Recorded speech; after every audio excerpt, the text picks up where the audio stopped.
Noches ya. Les agradezco a todos los que aún siguen conectados en este tema tan interesante y agradezco pues al comité organizador del evento porque estos esfuerzos en seguir entrenando a la gente en coagulación son loables y permiten que cada vez hagamos las cosas mejor en esta práctica que se vuelve cada vez más difícil. Me pidieron que hablara sobre actualizaciones del diagnóstico y monitoreo de trombocitopenia inducida por heparina y qué hay de nuevo en relación a pruebas funcionales y cómo interpretarlas. Este es mi conflicto de interés. Yo soy speaker de esos laboratorios y a partir de estos 5 puntos yo me comprometo a dejarles un abordaje general de qué hacer frente a un paciente con factores de riesgo para hacer un HIT o con cómo manejarlo en los diferentes momentos de ese evento de HIT. Hablando de la introducción, la fisiopatología, el diagnóstico del HIT desde la evaluación pre-3, las pruebas inmunológicas y las pruebas funcionales y el abordaje del paciente en relación a la práctica clínica de qué hacer.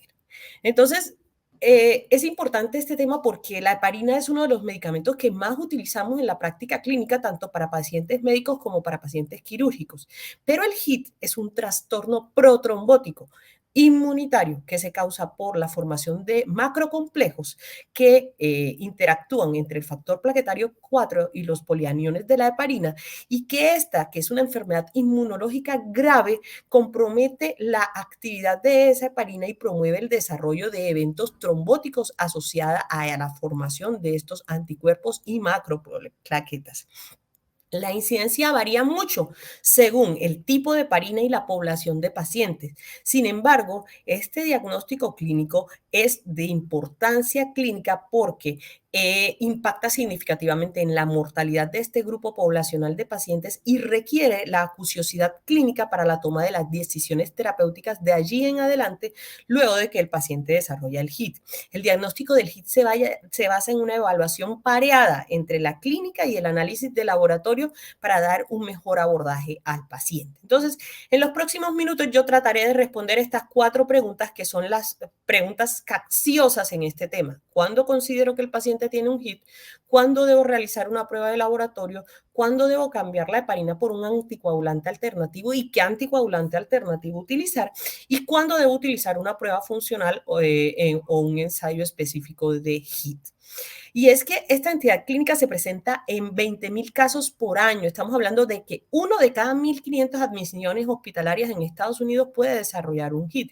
Y esta incidencia varía entre 0.1% para un paciente que tiene heparina de bajo peso molecular hasta un 7% en pacientes con heparina no fraccionada. Esta incidencia es mucho mayor cuando yo utilizo una dosis terapéutica que cuando utilizo una dosis profiláctica. Sin embargo, no está claro si existe una dosis terapéutica mínima en la cual el riesgo se anule y tampoco está claro porque hay un grupo de pacientes que aún con dosis profiláctica desarrollan el evento de HIT. Y además de eso tenemos que tener en cuenta que hay una población específica de muy alto riesgo y es la población de cirugía cardíaca. Estamos hablando de una incidencia del 0.6%. Si ese paciente requiere circulación extracorpórea, puede subir hasta el 0.63%. Aún en pacientes en diálisis 0.53%, y esto es importante porque en los circuitos de diálisis utilizamos heparina, y en pacientes de trauma la incidencia es variable y estamos hablando que en algunas series retrospectivas se hablaba de 0.06%, sin embargo en algunos análisis prospectivos puede ser hasta del 3% de pacientes con riesgo de HIT posterior a un trauma. Y lo más importante, y esto tiene implicaciones desde el punto de vista administrativo, es que la estancia de un paciente con HIT es 3 veces mayor que un paciente estándar y los gastos hospitalarios son 4 veces mayores que un paciente estándar. Y como se dan cuenta, esto se presenta tanto en la población clínica como en la población quirúrgica y la incidencia es tan variable como hasta del 1% en paciente con cáncer y en pacientes críticos estamos hablando del 0.4 hasta el 1% de estos pacientes. Y empecemos hablando de que este es un fenómeno activo, un fenómeno en el tiempo. Entonces, el primer fenómeno que encontramos es la seroconversión luego de la exposición a la heparina. Y está descrito en la literatura que hasta el 50% de los pacientes hacen seroconversión, es decir, desarrollan anticuerpos para que probablemente pudieran inducir HIT, pero no todos desarrollan HIT. Y esta incidencia es mucho mayor, estamos hablando del 27 hasta el 73% de los pacientes que requieren ECMO o algún dispositivo de asistencia ventricular. Es decir, que en esta población que se vuelve seropositiva, es decir, que tienen anticuerpos por ELISA positivos, existe una probabilidad elevada de que desarrollen HIT, pero entonces, ¿qué hace que unos hagan HIT y que otros no lo hagan? Es lo que se ha estudiado con más énfasis en la literatura. Y esto, lo que les hablaba era de las implicaciones clínicas que tienen para el paciente. Estamos hablando que de 1/3 a la mitad de los pacientes con HIT hacen trombosis y que estas trombosis pueden ser tanto venosas en el 30% de los casos hasta arteriales en el 70% de los pacientes. Y adicional a eso, no solamente es suspenda la heparina y esperemos, sino que hay una probabilidad de hasta el 36% que los pacientes con HIT, a pesar de estar recibiendo un tipo de anticoagulante que no contenga heparina, desarrolle un nuevo evento trombótico y además de eso, la probabilidad es hasta del 44% que en esa población en la que utilice un anticoagulante no heparínico desarrolle una complicación por un sangrado excesivo. Y esto se ve reflejado en la mortalidad hospitalaria de estos pacientes. Estamos hablando que el 10% de pacientes con HIT se mueren en la misma hospitalización en la que hacen el evento y su mortalidad es 4 veces mayor que los pacientes que presentan cualquier tipo de trombocitopenia. Y esto le llama a uno la atención porque hay pacientes, por ejemplo, las trombocitopenias inmunoprimarias que tienen 0 plaquetas o 1000 plaquetas y estos con 20.000 plaquetas se mueren más, pero es que hacen complicaciones trombóticas mayores y esto desencadena que haya un mayor riesgo de morir durante la hospitalización. Entonces, empecemos hablando de por qué se produce. Entonces, esto es para hacerles un recorderis general de algo que ustedes ya conocen con claridad y es las etapas de la coagulación y la formación específica del trombo.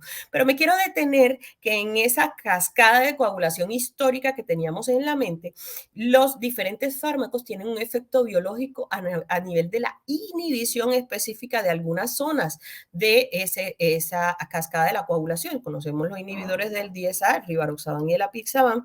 Conocemos que tanto la heparina no fraccionada como la heparina de bajo peso molecular tiene un efecto directo sobre la antitrombina 3 y esta, además de eso, tienen efectos sobre el factor 10 activado y sobre la trombina específicamente, siendo mayor el efecto en las heparinas no fraccionadas que en las de bajo peso molecular.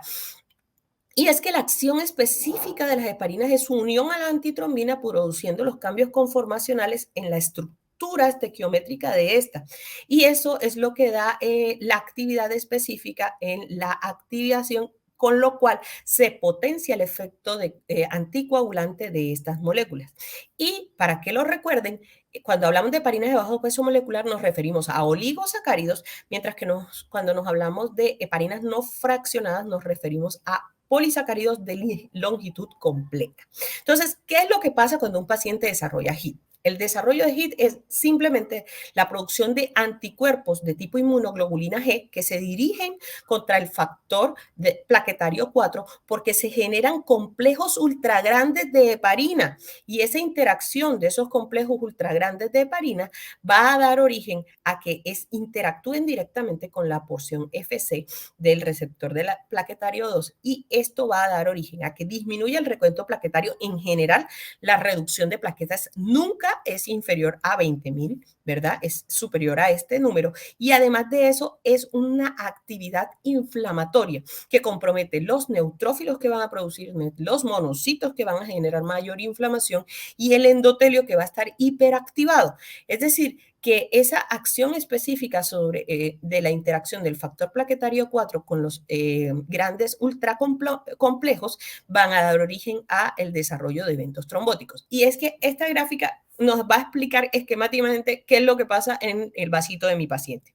Lo primero que va a pasar es que, miren, se va a liberar factor plaquetario 4 de esas plaquetas activadas y va a suceder esto con mayor frecuencia en las lesiones endoteliales. Eso hace que la población de mayor lesión endotelial son los pacientes de mayor riesgo de HIT y estamos refiriéndonos específicamente a la población de alto riesgo cardiovascular y la población de pacientes renales crónicos en los cuales esa inflamación crónica del endotelio hace que haya una hiperactivación de esas plaquetas. El segundo fenómeno que sucede es que se va a formar el complejo antigénico entre el factor plaquetario 4 y esos complejos antigénicos ultra grandes de la superficie celular y el factor de von Willebrand que está unido al endotelio y que está activado.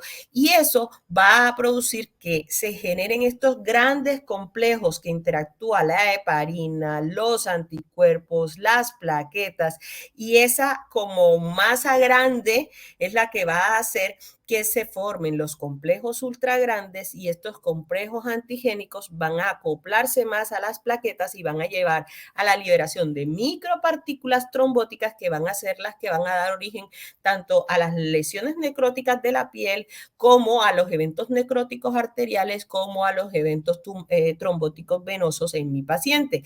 Y además de eso aparece la actividad de los monocitos que inducen mayor expresión de factor tisular, es decir, que se vuelve un círculo vicioso porque volvemos al principio en el que la lesión endotelial y hay una superexpresión del factor tisular y esto va a generar a que haya mayor actividad de esas plaquetas y además los neutrófilos están activados, se degranulan y producen que se forme el NET. Y esta formación de NET va a perpetuar la noxa trombótica en este grupo de pacientes. Es como una fiesta que se va a producir allí y esa fiesta va a hacer que haya más y más moléculas o complejos antigénicos ultra grandes que van a dar origen a que se perpetúe la noxa trombótica de mi paciente. Y las plaquetas se bajan, pero se bajan porque se consumen. Me las estoy comiendo todas porque estoy formando más ultracomplejos en mi paciente.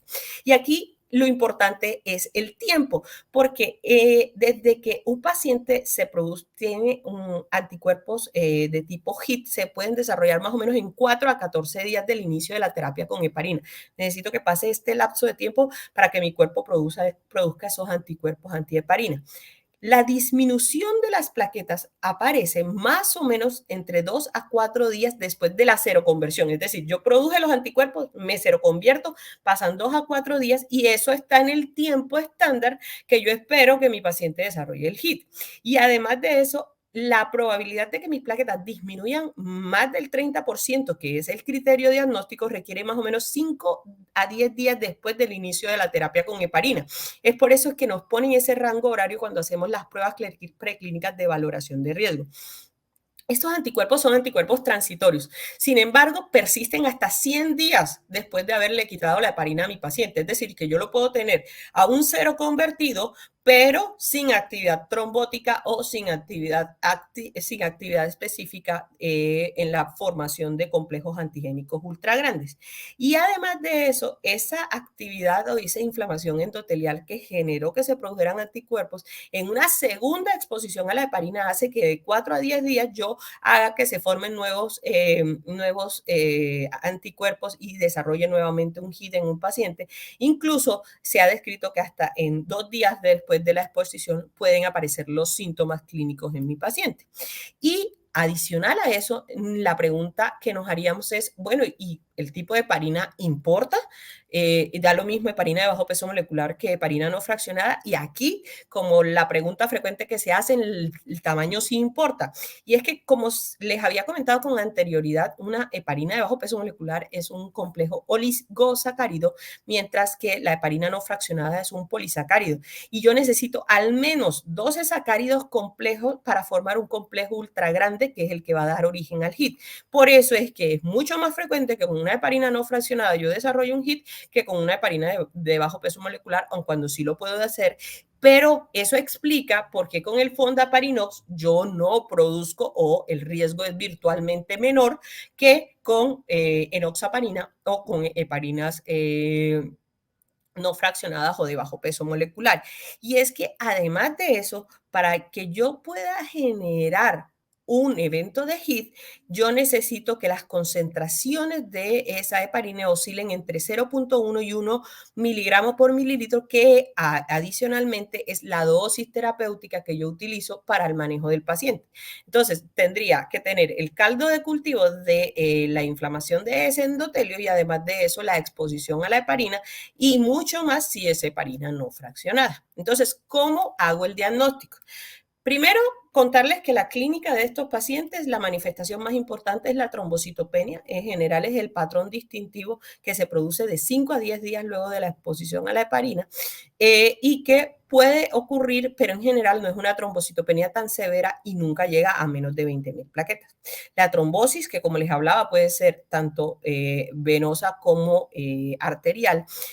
Las venosas pueden comprometer el terreno esplácnico, pueden comprometer las trombosis del senos venosos y pueden ser tan severas como trombosis cerebrales. Las gangrenas de las extremidades son la manifestación más florida y la mayoría de los casos están asociados a la exposición a este medicamento, incluso con recuentos cuando inicia el descenso pues, de las plaquetas. La hemorragia, si bien ocurre secundariamente a trombosis de las suprarrenales, pudiera ocurrir en algún grupo de pacientes derivado de la exposición a agentes alternativos a la heparina que pueden tener un riesgo incrementado de hacer eventos de sangrado mayor. Y en este grupo de pacientes en el que encuentro trombocitopenia, exposición reciente a la heparina y además de esos eventos trombóticos, debo sospechar clínicamente el HIT. Y como les hablaba de que esto es un proceso continuo, las sociedades internacionales de hemostasia y trombosis nos hablan de que existen 5 fases en el HIT. La primera fase es un paciente en el que yo sospecho que puede tener HIT por motivos clínicos. En esa fase solamente voy a tener plaquetas bajas, pero no voy a tener ninguna alteración de los ensayos funcionales porque aún, ni de los inmunoensayos porque aún no los he realizado. Hablamos de HIT agudo una vez se confirma que el paciente tiene un HIT derivado a que yo tengo la disminución de las plaquetas, tengo ensayos funcionales positivos y voy a tener inmunoensayos positivos también. Hablamos de un HIT subagudo cuando el paciente ya entra en la siguiente fase a la recuperación del evento agudo. Y en este momento yo ya tengo plaquetas normales, pero ojo, que en ese momento no está resuelto el HIT porque los ensayos funcionales siguen siendo positivos y lo que les hablaba de la seroconversión, ellos siguen teniendo anticuerpos, porque les hablaba de que pasan 100 días todavía ellos con anticuerpos circulantes en su cuerpo, ¿verdad? Hablamos de un subagudo B, HIT B, en el cual las plaquetas son normales, pero ya los ensayos funcionales son normales. Y es decir, que yo tengo anticuerpos, pero ellos no son capaces de formar ultracomplejos trombóticos. Y un HIT remoto cuando ya tengo tanto plaquetas como ensayo funcional como inmunoensayo que están negativos, están dentro de límites normales. Y esto representa, que está descrito en la literatura, representa un reto para los centros en los cuales no disponemos ni de ensayos funcionales o de inmunoensayos para hacer el diagnóstico de esta entidad clínica y poder hacer la clasificación o la subclasificación en función del momento del HIT. Entonces, cuando yo estoy frente a un paciente con sospecha de HIT, tengo que hacer la evaluación clínica y esto utiliza sistemas de puntuación que calculan la probabilidad pretest de que mi paciente desarrolle un HIT y el análisis de laboratorio que, como les había hablado, incluye un inmunoensayo para descartar o no la presencia de la seroconversión y un diagnóstico definitivo que son los ensayos funcionales en este grupo de pacientes. Entonces, la primera evaluación que hacemos es que si ya sé que la primera manifestación es la trombocitopenia y también sé que se demora 5 a 10 días en bajar o al menos un día cuando yo tengo un paciente que se ha expuesto a heparina en los 100 días previos, entonces aparece la puntuación de 4T, que es la más recomendada y que está validada en las guías internacionales. Y esta nos hace 4 preguntas. Oiga, ¿cuánto ha disminuido el recuento plaquetario de su paciente? qué tanto tiempo se demoró en disminuir ese recuento plaquetario de sus pacientes, tiene algún evento trombótico y hay una otra causa que explique este evento trombótico.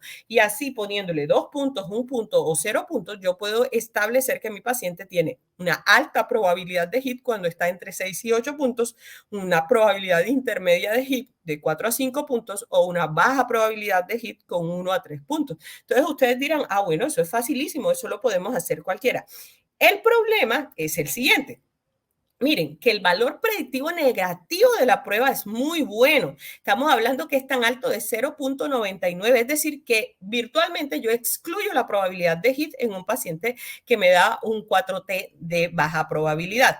Pero el problema es el valor predictivo positivo de la prueba. Es decir, yo tengo un paciente con un resultado alto y estamos hablando que solamente el valor predictivo es de 0.64, es decir, que yo voy a requerir una confirmación en ese grupo poblacional de pacientes. Y una 4T intermedia, estamos hablando que solamente tiene un valor predictivo positivo del 14%.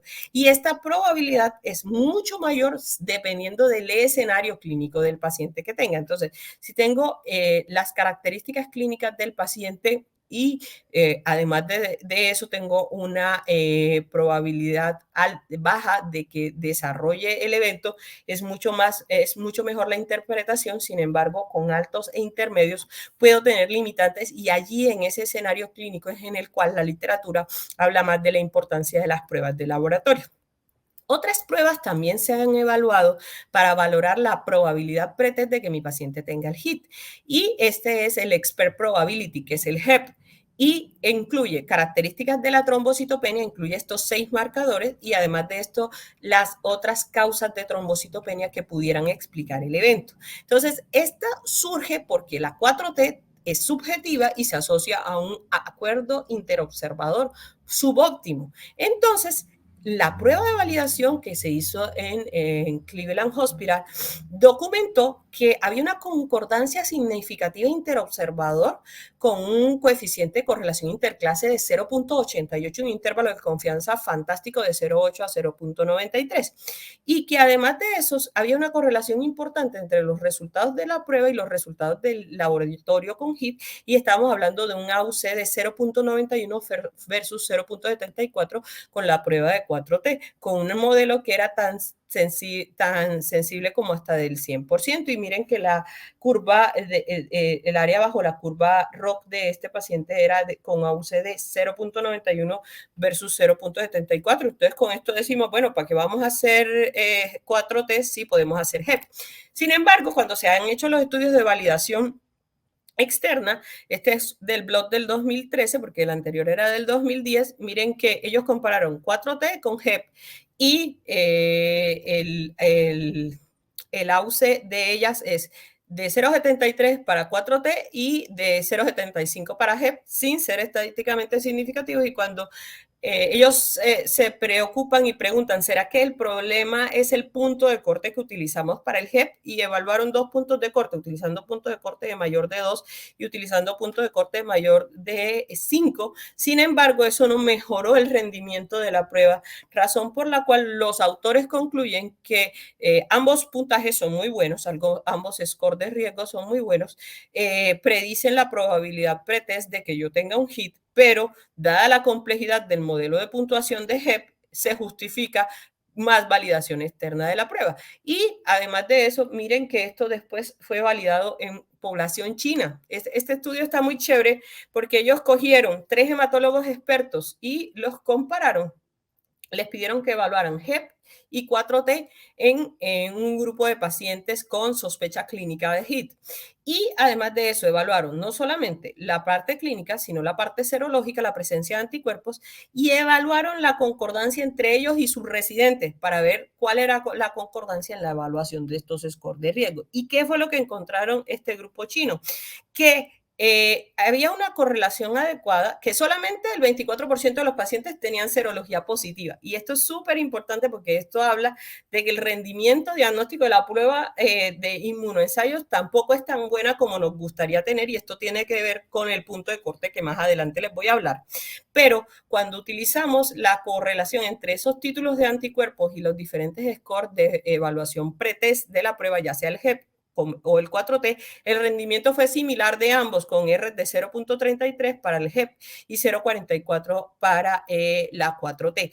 Y no hubo ninguna diferencia significativa en el rendimiento de las dos, con AUC de 0.78 para HEP y 0.74 para 4T. Es decir, que la JEP no muestra un desempeño superior para predecir el hit, y es lo mismo que les muestro acá, que las curvas parecieran que se sobrepusieran la una sobre la otra, evidentemente sin diferencias estadísticamente significativas. Y además de eso, no hubo una buena correlación entre los hematólogos expertos y sus residentes, y los autores sugieren mejor entrenamiento de esa población, porque estamos hablando que el AUC de los hematólogos fue de 0.78, mientras que el de los residentes fue tan solo del 0.66%.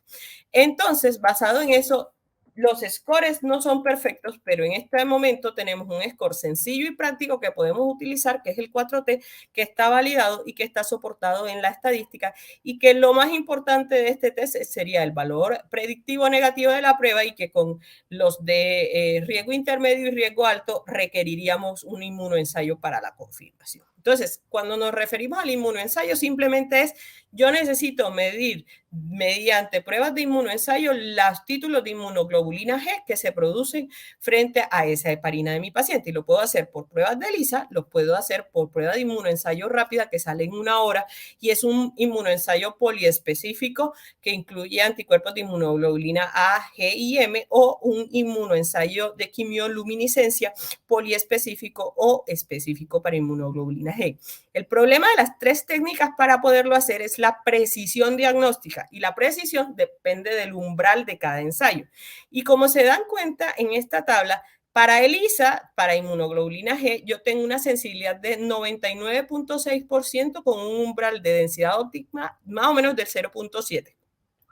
Sin embargo, la especificidad es superior al 90% cuando bajo el umbral de densidad óptima entre 0.8, perdón, cuando lo subo entre 0.8 y 1.4.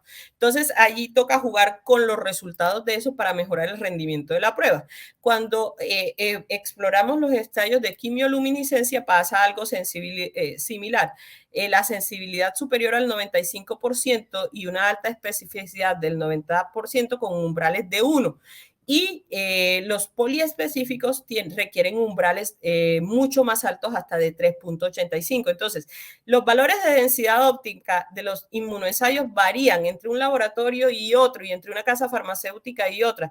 Y la necesidad de estandarizar de los rangos de densidad óptica que utilizamos hace que sea muy difícil el abordaje de laboratorio de estos pacientes, y que en muchos centros no se disponga de las pruebas derivados de la limitación en la obtención de este resultado y en el análisis de los mismos entre un laboratorio y otro. Entonces aparecen las pruebas funcionales, ¿no? ¿Qué es una prueba funcional en un paciente con HIT? Es un ensayo en el cual yo veo si las plaquetas se activan con la exposición a los anticuerpos antiheparina que tiene mi paciente. ¿Por qué voy a realizar esta prueba? Hombre, porque hay un 10 a 5, solo el 10% y entre el 10 y el 50% de los pacientes tienen inmunoensayo positivo, pero esos pacientes no todos son capaces de desarrollar HIT, es decir, que los anticuerpos activen sus plaquetas. Y era lo que les hablaba. El 50% de las cirugías cardiovasculares se lo convierten, pero ¿por qué no todos desarrollan HIT? Por esto, porque no todos esos anticuerpos que se producen son capaces de activar la plaqueta de mi paciente. Entonces, la pregunta es, entonces, ¿cuándo hago esta prueba para la práctica clínica? La literatura sugiere que esto pudiera reducir el sobrediagnóstico y el posterior maltrato de pacientes que tienen HIT, porque estoy segura de que lo que tienen, esos anticuerpos son capaces de activar sus plaquetas. Entonces, ¿cómo lo hago? Es muy fácil. Yo utilizo unas plaquetas de un donante, le pongo heparina y utilizo los anticuerpos de mi paciente, del plasma de mi paciente. Y yo lo que necesito ver es si se forman complejos que van a dar origen a que se active el receptor, la porción FC del receptor 2 de la plaqueta, y esta plaqueta se active. Y esa evaluación de la actividad de la plaqueta yo la puedo expresar con 5 fenómenos. Hombre, o mi plaqueta produce liberación de gránulos alfa o produce liberación de gránulos densos o genera micropartículas plaquetarias o regula positivamente las glicoproteínas de su membrana o produce la actividad midiendo específicamente la agregabilidad de mis plaquetas. Y eso, ¿cómo lo hago en el laboratorio? O lo puedo hacer midiendo la liberación de los contenidos de los gránulos densos. Ustedes saben que libera serotonina o libera ATP. O puedo evaluar la agregabilidad de mis plaquetas, ya sea haciéndolo a través de un HIPAA o una agregometría óptica o una agregometría de impedancia, o evalúo la expresión de glicoproteínas de mi membrana o la generación de micropartículas. Esto lo hago a través de citometría específica y evalúo los componentes específicos que se han activado o evalúo específicamente la actividad procoagulante o evalúo la actividad celular de luciferasa. Y todos estos test se pueden utilizar para las evaluaciones funcionales de la actividad plaquetaria cuando yo estoy frente a un HIT. Y se pueden dar desde evaluaciones visuales hasta evaluaciones por citometría, hasta evaluaciones por agregometría. Pero estas pruebas también tienen limitaciones. Por ejemplo, los ensayos funcionales sufren mucha variabilidad entre un laboratorio y otro. Hay una falta en la estandarización que limita la evaluación y la accesibilidad de estos ensayos funcionales en la mayoría de los centros. No está disponible los ensayos funcionales en la mayoría de los centros médicos y además de eso el tiempo de respuesta es lento y esto hace que si yo tengo el paciente clínicamente con HIT, limite el resultado hasta que obtengo el reporte de mi prueba funcional que confirma o no que activa las plaquetas. Por eso requiere una validez importante de las pruebas en el centro y una revisión estricta de todas las condiciones preanalíticas para el análisis y el monitoreo de estas. Entonces, ¿qué tenemos en este momento? Lo que dicen las recomendaciones de las guías. Sin embargo, esto representa un resto para la mayoría de los centros en los países latinoamericanos porque no disponemos de los inmunoensayos y de las pruebas funcionales en los centros, incluso en los centros grandes. Entonces, ¿qué hago con el paciente clínicamente con HIT? Tengo la sospecha clínica y tengo la sospecha clínica basada en lo que me dicen las pruebas de evaluación pretest. Pero miren que la Sociedad Americana de Hemostasis y Trombosis dice que yo, con sospecha de HIT, debo calcularle un 4T. Si mi paciente tiene bajo riesgo por clínica y probabilidad, es decir, tengo un score menor de 3 puntos, el siguiente paso que debo hacer es que probablemente mi paciente no tenga HIT y debo ir a buscar qué otra cosa lo puede explicar. Pero si mi paciente tiene una probabilidad intermedia o una probabilidad alta, es decir, que tengo más de 4 puntos en ese A4T, lo primero que tengo que hacer es suspenda la heparina, ¿verdad? Y utilice un anticoagulante de tipo no heparínico. Obtenga el inmunoensayo, ¿verdad? Y si ese inmunoensayo es negativo, usted descarta la probabilidad de que sea un HIT, pero si es positivo, debe continuar suspendida la heparina y la confirmación de la anticoagulación y en ese grupo de pacientes obtenga la prueba funcional. Este es el mundo ideal, este es lo que debería ser. Pero lamentablemente el problema es que no disponemos de las pruebas. Entonces, en relación al paciente agudo con HIT, ¿qué es lo que debo hacer?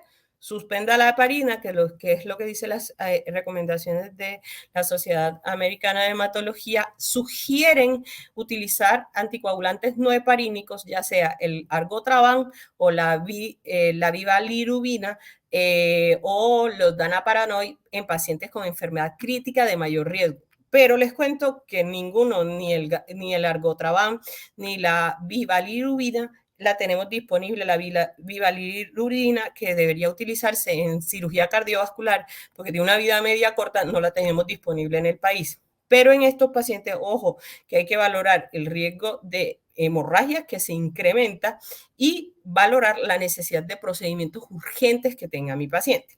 En esos pacientes en los cuales no tengo ni una necesidad quirúrgica inminente, ni un riesgo, ni un riesgo hemorrágico mayor, pudiera utilizar el fondapaninos como anticoagulante o el uso de anticoagulantes orales directos, y ya les voy a hablar un poquito sobre qué dice la evidencia de los anticoagulantes orales directos en esta población. Si mi paciente con HIT tiene un trombos que amenaza la vida o amenaza una de las extremidades, debo utilizar un anticoagulante parenteral sin heparina. Entonces allí aparece el fondaparinux para el uso clínico y la algotraban y la bivalirudina.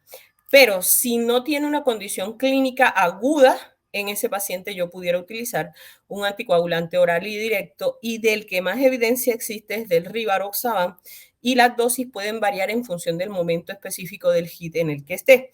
Pero además de eso, si el paciente tiene un HIT agudo aislado y ya has resuelto la fase aguda, yo pudiera considerar la posibilidad de no utilizar un antagonista de vitamina K antes que las plaquetas se hayan normalizado, porque el riesgo de sangrado de mi paciente lo puedo incrementar derivado de la variabilidad del INR de mi paciente.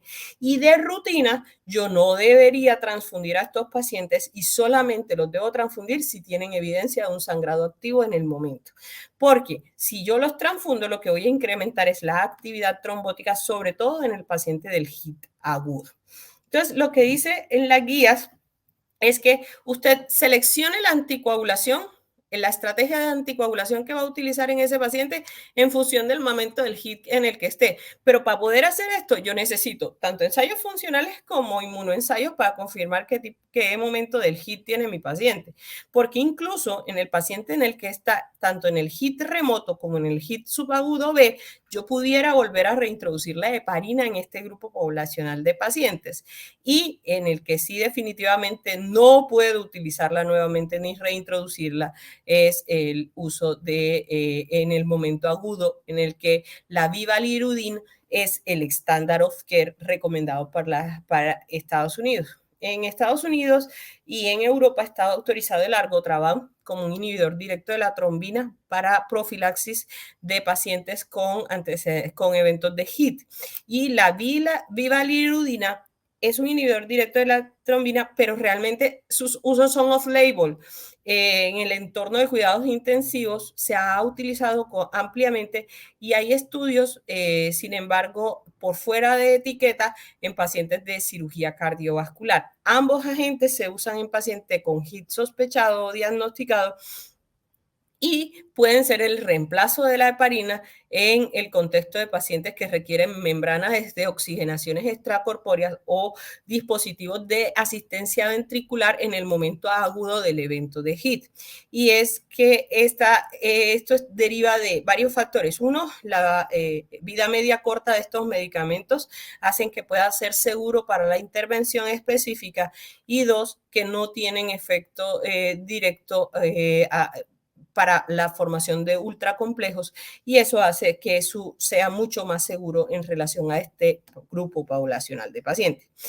Otras opciones farmacológicas, los que les había hablado, fondaparinós, el dabigatran, el rivaroxaban y el apixaban. Solamente hay pequeñas series retrospectivas con estos tres últimos, hay un estudio fase 2 con el rivaroxaban.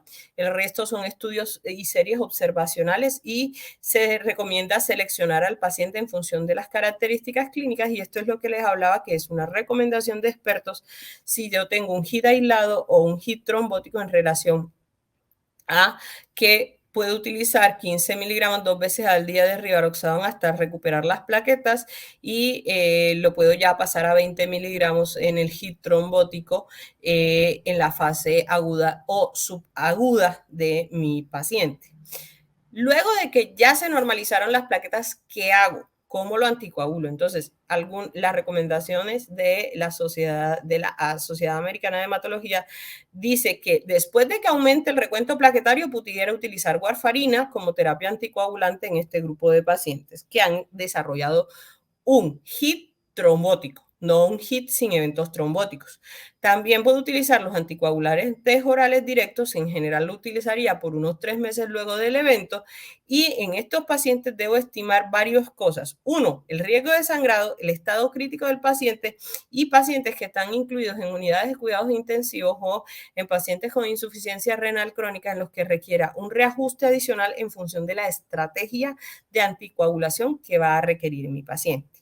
En los pacientes con enfermedad refractaria, y esto solamente en el contexto agudo, o en los pacientes con recaída, o en los pacientes en los que requiero una intervención y no ha sido suficiente, puede utilizar las inmunoglobulinas polivalentes, que es capaz de inhibir la activación de las plaquetas del HIT y bloquear la cascada protrombótica a través de la interacción con la porción FC.